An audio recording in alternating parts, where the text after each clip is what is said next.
अनेक बैठकी झाल्यात, त्या बैठकांमधनं हा प्रश्न सोडवला गेला नाही। या अधिवेशन काळात एक बैठक घेऊन तात्काळ हलबी समाजाचा प्रश्न सोडवावा अशी माझी माननीय मुख्यमंत्र्यांकडे, माननीय आदिवासी मंत्र्यांकडे विनंती आहे। तात्काळ बैठक घेऊन हा प्रॉब्लेम सोडवावा, कारण 2 युवक गेले 5 दिवसापासून उपोषणाला बसले आहेत। त्या समाजाचे शिक्षित, विणकर समाजाचे शिक्षित लोक प्रचंड त्रासात आहेत। त्यांच्या नोकऱ्या चालल्या आहेत, त्यांच्या केंद्र सरकारच्या विभागातल्या, राज्य सरकारच्या विभागातल्या अनेक लोकांना आत्महत्या करण्याची पाळी येते आहे आणि त्यांच्यावर हा अन्याय होतो आहे। कारण कायद्याप्रमाणे सुप्रीम कोर्ट, हायकोर्टाने त्यांच्या बाजूने निर्णय दिले आहेत।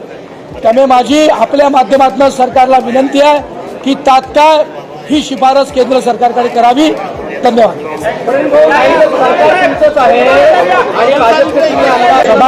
सभागृहात पूर्ण प्रयत्न करणार, राजीनामा देणं हे पैकुट्या व्यक्तीचं काम आहे, शेवटपर्यंत लढणार।